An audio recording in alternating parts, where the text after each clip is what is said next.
Joining me on the phone now to discuss Vibrio vulnificus and the situation in Florida is Amy Pullman. Amy is an epidemiologist with the Florida Department of Health in Hillsborough County. In addition to being an epidemiologist, Amy is also a clinical microbiologist. Hi, Amy, and thanks for talking to me today. Hi, thanks for having me. I appreciate it. Great. Well, let's go ahead and start out with what is the current situation with Vibrio vulnificus in the state of Florida as of today? As of today, we in Hillsborough County have had reported 12 cases to the state that have occurred here in the Tampa Bay area. And as far as the state is concerned, we have about 149 cases to date this year. So from the 1st of January to date, we have, on average about 100 to 120 cases, and this year we've had about 149 cases to date. So we are seeing a slight increase in cases that we would typically see this time of year. Okay, great.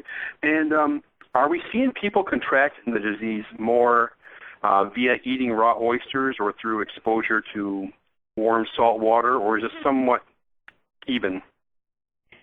Well, certainly here, I can speak for Hillsborough specifically. In Hillsborough, our cases here have actually been more water exposures, and exposures occurred during fishing.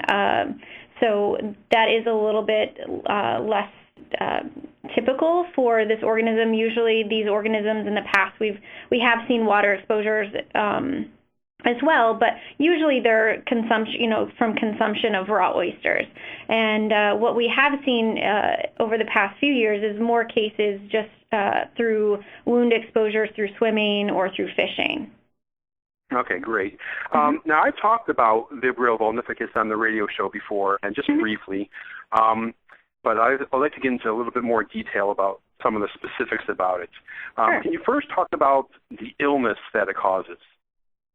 Sure. So first of all, Vibrio is a bacteria that belongs to. There's a whole group of organisms, bacteria in this group called Vibrio, and that also includes cholera, which people I'm sure are very familiar with, that causes a form of dysentery. But the vulnificus in particular is just one of the few Vibrio species that does grow in warm, brackish salt water.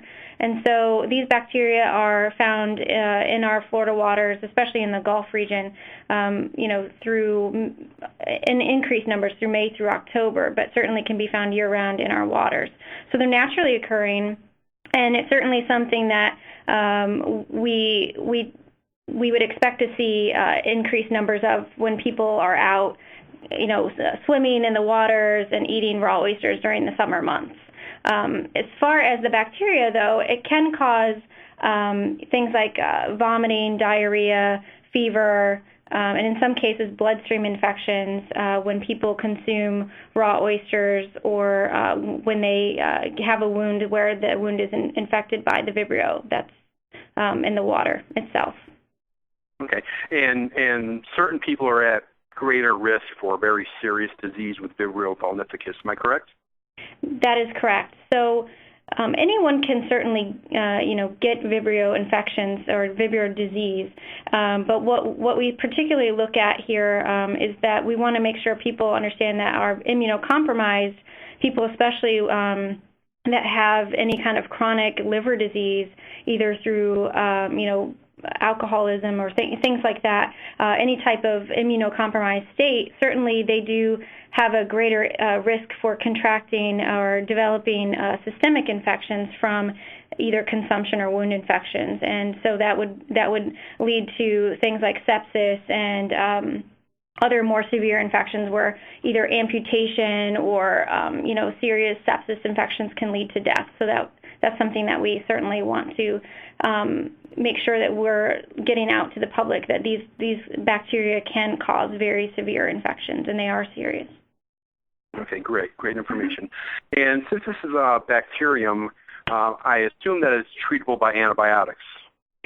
Yes, so as long as it is caught early, these infections often, if they are treated and people get wound management very quickly, these infections can be can be treated successfully, but a lot of times, especially with consumption with Vibrio, by the time people do go into the hospital and are having these symptoms, often they have developed a more systemic infection, and their treatment and success rate and survival rate from these is about 50%.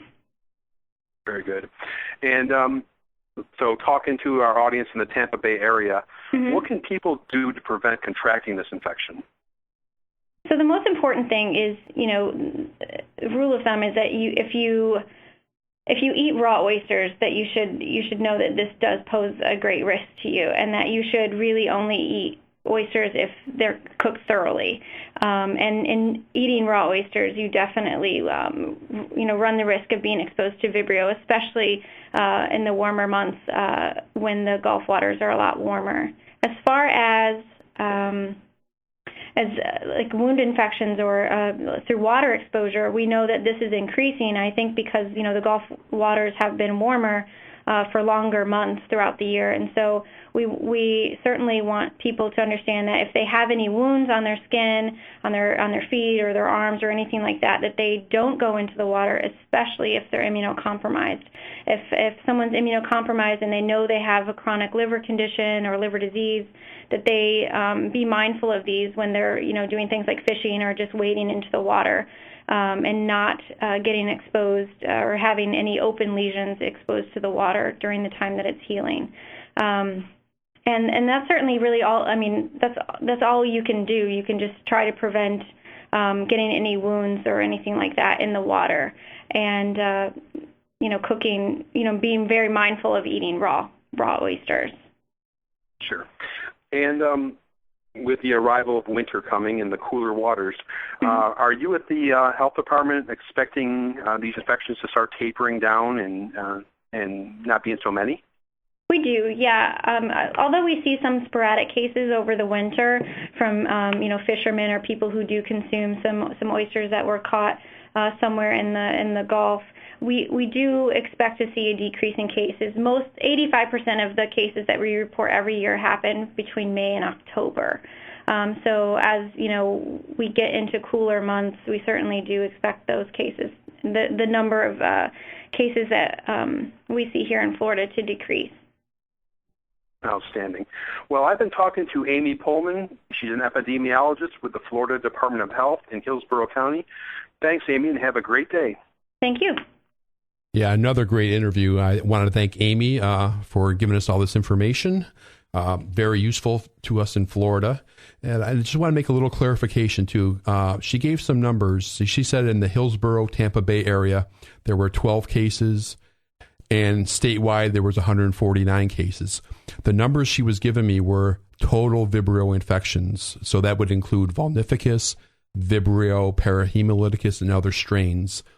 The actual numbers for Vibrio vulnificus alone is 35 cases so far this year.